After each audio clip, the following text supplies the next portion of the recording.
everyone. I'm Pip from Seymour Digital Media. You're listening to KnowHow Marketing Lab podcast. This podcast brings together different experts in marketing from our Facebook group, Cyberpunk Geeks Marketing Mixer. Each week we get on here and we talk about something search marketing like Google Ads or SEO, social media marketing from Facebook to TikTok, or website marketing. If you're a marketer or aspiring marketer, a business owner or entrepreneur, this podcast is for you. We're going to share the best SEO, search, social, and website strategies. We share tips and hacks, Google Ads strategies, what's going on in the current markets. Each week, we discuss something exciting and awesome in marketing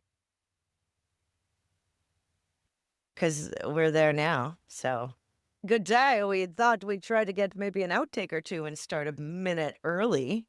Today, we are talking about a guide. Today we're talking about local SEO and WordPress and other websites, Greg. Yes. I mean, I always try to drive things towards WordPress just because WordPress is my bread and butter. So, yeah, the topic is more on local SEO, and I'll get a couple things in on WordPress and plugins that you can use and things that you could do within a WordPress site. But yeah, it's more local SEO for any site, just the things that you should be doing for local SEO. Yeah. We're going to This is dominate. more your expertise than my expertise, so maybe I'll Right. learn something. But I'm gonna convince Phelan. I have to show you something awesome. Phelan, can you do me a huge favor? Can you get that cup from Ian? Because I haven't been here since January, and I got sent a little gift from a graphic designer we love working with. Oh. And yeah, she does. Yeah, she's cool. She's super cool. She's a young woman. And when I first met her, she messaged me and she said, "Well, I think you'd be really nice to work with." She was just so sweet. Anyway, so she redid the fish last year. It's more, I noticed it was different, yeah. but and he only wanted to drink my coffee in it. I got to fail it. Did that fail it? Yeah. That says Seymour Digital Media backwards. Your fish kinda looks a little crazy, actually. That's Bubbles or Frank. Maybe Frank. And Phelan, did you share in the Facebook? Oh yeah, so we're here, Greg. We're in it to win it now. Alright. I want to show you something quickly though. We better get on top of this. Oh, wait. Oh shoot, I didn't put you in there. Damn it. Never mind. No. I have all these setups, but I had to add you before we started. So yeah, let's get into it. So we're going to talk about dominating search results to attract new customer in your area. Yeah. I do have a loose outline of things that we can go over. I don't know if you wanna drive since local SEO is your bread and butter or Ooh. Driving. Do you know I got told I was funny this week and I loved that. you're so funny. Thank you. I do try. It's awkward funny, but it's funny. So yeah, okay, we have a stellar list of I'm gonna run through the top things we're gonna talk about, and then we're gonna go talk about them, which is we're gonna talk about how to optimize your website for local search rankings, key plugins, that's you, Greg, and then strategies for managing local listings and reviews, tips for creating location specific pages, and then Chrome extensions, which I love. I love my little Chrome extensions that help me do better. You are a huge Chrome extension. I found a new Chrome extension for research where you can actually add discussions. So all the forums come up. You have like news and blah, blah, video and shopping. This one has discussion. And so it's got all the forums. So it's pretty neato. But that's just for keyword research and strategies. But let's get What was your first item there? okay, how to optimize your website for local search rankings. Yes. Okay, so there's a few things, and you see them on a lot of websites. I think first is adding the Google Maps onto your pages. That really can help because that gives a signal to Google, hey, you're in this location. So with local SEO, right, there's one thing that you can't control at all, but everything else you can try to win with. but you can't control proximity to a location. But if you do use the Google Maps, then your website's more likely to show up. So because in local search, there's the map pack, and that's all local search, but that's really based on Google Business Profile more so than underneath the map pack, the regular results. They're all local businesses too, right? Do you mainly, Greg, when you go to find something local, do you just end up using the map pack or do you end up scrolling down and trying to pick a website? It really depends on what I'm searching for, and obviously, if I'm searching and I know I'm searching for something local, I won't scroll down the organic results looking for that result. I will go directly to the maps, and if the first 3 that it shows me are not things that and I wanna see more options, I will click through into the map pack and go through more businesses in there. And I was under the assumption that everything on Google Maps is driven from your Google business profile. In the maps, yes. And that includes, so that's Google Business Profile, and that's going to be the pages on your website, right? So it is an interesting challenge to try to target local markets because you also want to target the whole market in that. So if I target a website page for Vancouver Island, like my homepage for Vancouver Island, I'm not targeting for Victoria. And Victoria is the biggest city on the island, things like that. So you want to use they are called geographical keywords or geo-targeted keywords, right? That is a huge way to optimize on your websites. You got to plan out what you want. That's why people have locations pages on their sites, but they can also have doorway pages, which are the exact same as location pages. And it's when your location page is just a doorway page and every location page is the exact same. And then that's bad, right? Because each page needs to be specific to their area. Yeah, and for the fact that Google will think the content is the same on all those pages and either not rank you well anymore or negatively Yes. your organic results because you're basically spamming at that point is putting on all the same content on different Yeah. pages, but Just just leading use to it a like contact. Vancouver or Burnaby or Yeah. whatever location Sure. is. Langley. Yeah. So it's, You know, an interesting thing the other day, which because I don't do a lot of location pages for clients, but I've been considering starting to do that a little bit more. And I did feel like there's a good opportunity there to use the use of AI, chat GPT, or whatever your preferred AI tool is to substantially change your a location page enough that it will look different in Google's eyes. So if you create your one location page with whatever that location is and with whatever item, then you can use your AI tool to be like, okay, this is my location content. I want to cater this to X location.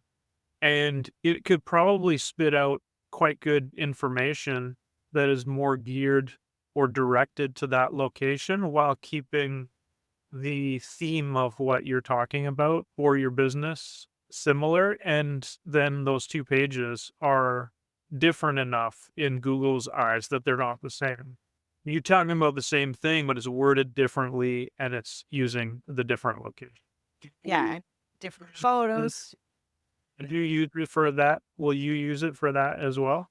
Yeah, I'm looking at some new AI tools. Not that I want to spend money, but because you can do the assistant now, we can't do the what's it called? It's like your assistant, but I don't think we as Canadians get it yet with the chat GPT, or you have to pay for the $200 one. So there's another one I'm checking out. What's it called? And it's called convergence.ai. And I am checking it out because it does research for you. So that's what I would use over ChatGPT, but I might use both to check it out. And then of course edit for the human element. You must edit for the human element. And yeah, that's how I would probably do location pages. When you're targeting location pages, you maybe want pictures of like things that people know for those areas. Like, for instance, I work with a tree felling company. And so if they do Victoria, I might want to get a picture of Beacon Hill Park or some other city park that people would know, or have a picture of the Parliament buildings, or where in Langford, I might have a picture of a treed park somewhere that I don't know Mhm. the name of. So that's how I would do it. And then make sure I name my images properly and alt tags. To expand a little bit more on location pages on your site, how do you typically suggest you put those pages within the site? Do they all get listed like in the footer? How do you go about giving access to those pages on a site? Or do you not put them in the menus all over? Interesting. I do. So because you only want one click, so we'll put them on the menu. But what I like to do is have one locations page with all the different locations, and then they'll click through to the other locations, right? So if I have Vancouver Island locations, Vancouver Island, and I have Souk and Oak Harbor and Victoria and all the different ones, and those will go to their pages. And then in the footer, I will have all the locations listed out, because as a human, when I am looking for a business and I go onto their site, if I see all their locations at the bottom, I can be like, oh, okay, what's for my location? Then you can do custom lists in Google Analytics to grab all those people. And over time, you'll be able to remarket to them. Which, how many of us buy on the first round of going to a website? Yeah. Not many of us. And the other cool thing I would really do is I would take my locations pages, and I would, if I'm using, so in Google Business Profile, when you use a service area, you don't get products. But if you're not using a service area and you actually have your business there, then you get products, which is just an image under a category and some text, but you can make Mhm. it look really great. And I would do locations, and under locations, I would have a picture of each location, and then I would attach that to the page. And I consider that like a backlinking strategy, because Google's not on page SEO, it's off page. Yeah. Oh, that takes us into one of our menu items, which was strategies for managing listings. But yeah. So yeah, locations page is also, it's probably a good idea to attach to each other's location pages. Say, oh, didn't find what you're looking for. Maybe you're looking for what's in Souk. And so attach your like Oak Harbor page or Oak Bay page to the Souk page or whatever. I think I'm getting all the light. Hold on. Right. Oh, it's sunny. When I came back after Christmas from visiting my family, so sunny in Toronto. And it is so not sunny here most of the time. It was like bleak for 2 weeks, but I love the bleak. Like, why is it sunny? Okay, for optimizing your WordPress site for local search, we have put the maps in, and then we start talking about location pages.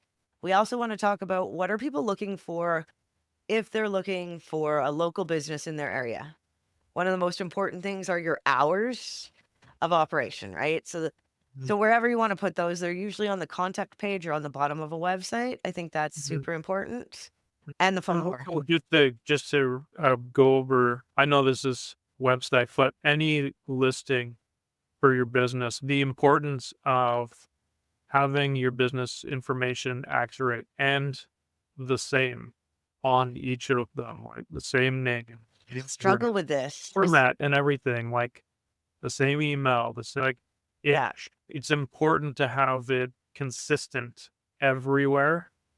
it is. And I do struggle with that. I probably messed my own business up I was a little pissy about not showing up for Victoria for SEO and stuff. So my business name is now Seymour Digital Media Marketing Agency, Vancouver Island, Victoria. Well, on Google Business Profile, yeah. But Why not try something? Because you can jet right up. And I should be competing with those Victoria businesses. Were that awesome. But maybe I should just create a Victoria page first. So yeah, I want to help the world. I'm going to have a lot of pages. I saw a website actually from these people in Markham that was an SEO that took some business from me. And Mhm. so of course I was like, huh. And they did like mass locations across Canada pages. And I don't know if, I guess they were trying to grow and expand. I haven't seen them around, so who knows if that worked. Is one marketing agency just like every other? No. So you definitely want to be particular. Okay, like Greg, let's talk about the plugins. And what plugins do you recommend for local? Yeah. I mean, for SEO in general, you're going to have your Yoast and you're going to have your Rank Math, the two most popular ones. But each of them do have local SEO specific items. So obviously, you're going to want to make sure you fill that stuff out. And other than that, I don't think there's any specific local SEO plugins. I think it's more like techniques and what you're doing within that SEO plugin or what you're doing on your site for all of the things that you need to be best optimized for local SEO is really the what you're looking for. Yeah, and there's a lot of things like if you typed in local SEO plugins on Google, you'll get like local by Yoast, right? Simple schema. That's another thing you should do for your local business. But Yoast, yeah, Yoast has the local element if you pay for the Yoast plugin. It looks like WordPress.art Savant is a local SEO tool, but all these tools do is things that you will help you do things that you should be doing on your website. And so I think Yoast, I've used Yoast for local SEO and it's good. You want to do your local SEO schema. That would be huge for the website. And then the local pages, right? And then so if we move over into like listings, which you were saying, yes, they're supposed to be the same everywhere. And it's true. You should have your site on listing sites for the type of business you're in. So if you're a lawyer, you should be on the lawyer sites, right? The listicle sites. So you look for listicles or citation sites, right? And you can just buy them outright at like Bright Local or WordStream, or you can manually go and do it. We were talking about this yesterday. And Yandex, is it Yandex? You can do, there's aggregation sites that'll collect your info and spread it around. And that tells the machines, like, oh, this is a business and this is the same business and blah, blah, blah. And that helps. Yeah, it's something that is hard to maintain. Like I have a business that just got rid of their location. They're only going remote for now. And but forever they've been at the same place. Their business has been listed all over the internet. This is their name and this is their location. And now that's out there everywhere, all over the place. And like, how do you maintain that? Often a lot of these places grab the information and just put it on their site so you don't have control over it. So if you come across a site that has wrong information, it's not like you even listed it yourself and have a login to go in and change it. You have to look to see if there's someone you can contact and be like, "Hey, business, my location's changed." And if you've been in business as long as these people have been in business, you're everywhere. Yeah, we have our first location still on the interweb, which was in Vancouver, which is really interesting because yes, exact problem. When we used Bright Local, we would download the list and the login information and give it to our clients. So if they ever wanted to change it, so you just have to keep good records, which is near impossible. But then, like I said, there's also sites that just find your location information and they're like, I want to start some type of website that says where people are, and they just put it on themselves, Yeah, and you don't have access, like you didn't create it. So it's it's hard. those ones that are more frustrating almost, and be like, why are you listing my business? I didn't ask for that. I have no ability to change it. You Yeah, you've ruined my day. This took half a day to try to figure out. It is true. It is a definite challenge. And I would say if you're looking to see where you want to show up for local stuff, put your main keyword in Google and their geo-targeted location keyword. So like I would do digital marketing Victoria, or I'd put my business name and then Victoria and see what comes up in the search results to know where you want to optimize what you need to be having. The Mhm. funniest, oh, go on. I wanted to ask you if you like or do this with your clients using the keywords with near me or those types of phrases. That was a huge thing, I feel, for a period of time. I'm seeing it maybe a little bit less of people saying you have to put the near me on there because typically, if you want that on there, you've got to put that phrase on your site, right?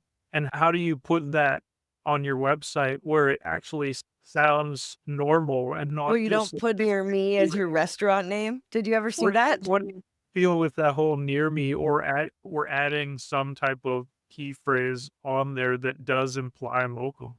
Interesting. So there's a couple things with that is that so if I'm in a location, Google is location targeting me.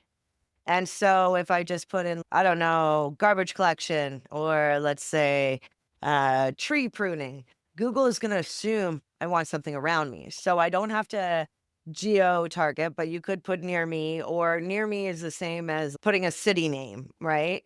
So does it matter? Will it change the results? Not necessarily. It's just an add on to let Google know a little bit more.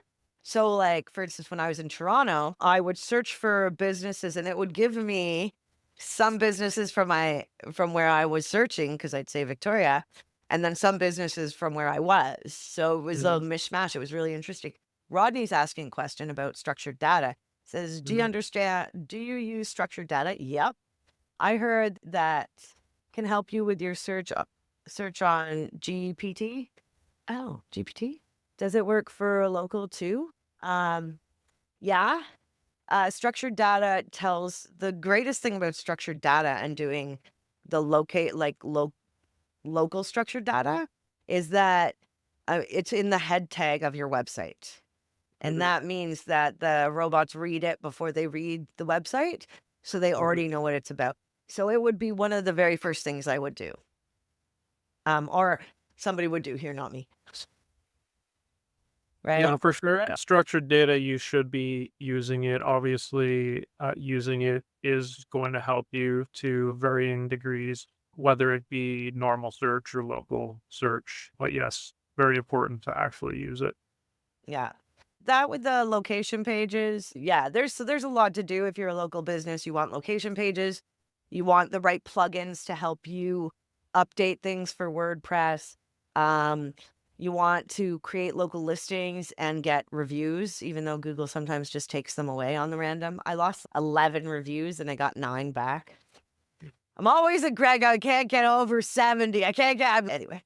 The one of the most important things for local SEO is your category in Google Business Profile, right? So For your sure. primary category. So you got to look at what your competitors are doing because you do you want to show up for what they're showing up for? There's so many categories you can pick. And then I would put your custom services inside your primary category in the service section of your Google Business Profile. And obviously, using your relevant keywords in your business description, and your profile as well. Yeah. Yeah, any chance you get, like, in custom services or products, you get 120 characters for the title. Wow, it is amazing. I can just pull that up. I think the untapped opportunity with the Google business pages is that people don't use the regular updates and adding images or video on a regular basis, which is really going to help you be more relevant in the local search style. Yeah, Google Business Profile is like it is like a search and it's like social media in that you have local experts. So if you leave a review, you're a local expert. If you take a picture of something and put it up for the business, you're a local expert. And I think eventually local experts will have more pull, but I don't know if they do right now. There's no tried and true information about that. But the more you give to Google, the kind of more you get back. So doing the posts, using video, using images, naming the images properly before you upload them is nice. And the categories in Google Business Profile, the way to find out all the categories your other competition is using is with a Chrome extension, right? Oh, And says just we're going to run out of time. we are Otherwise, going to run out of. Chrome experience. There's GMB Spy, which I used to use, which is really good. And there's also GMB Everywhere, which it has free options, but I actually use the paid option because it gives us more data. But if you just go look at a Google Business Profile for someone, you can see the primary category, but you can't see the secondary categories. And but if you use one of these Chrome extensions, GMB Everywhere, I'll promote it for them, then you can see all their things. Right now I'm looking at, and next time, Greg, I'll make it so we can share screen. But like dentist clinic nearby, and I can see dentist hygienist, dental implants, dentist cosmetic dentist, teeth whitening services. These are all part of their categories. Like, it's pretty amazing. And I'm actually They've listed them as categories, like they're valid categories, you mean? yeah. There used to be a cap, I thought, on the number of categories, like one primary and then 3 additional or something. Can you just keep going? Somebody That made mention yesterday about how many categories you get. And the thing is, so there's talk about not over categorizing. Don't use more than you need. But if it's relevant, obviously you don't want to put in categories that have nothing to do with your business, and there's only going to be a certain amount. And the other thing is the services section in Google Business Profile. I can't find where that shows up. I think it's just for the search engines, right? Yeah, I've had those filled out, and I think they're more for. No, I've seen them. Where? And they come across it more in the shopping or like product areas. I have a client, she filled all that stuff out. We fill all it out. And but she has an e-commerce site, and I don't know why Google is showing these products. They're all wrong. You just added them in your Google Business Profile. Like it's not. So when you change it on your site, it's not changing the product on your Google Business Profile that you added. So she was seeing it somewhere. That's interesting. Yeah, that might be in the Merchant Center.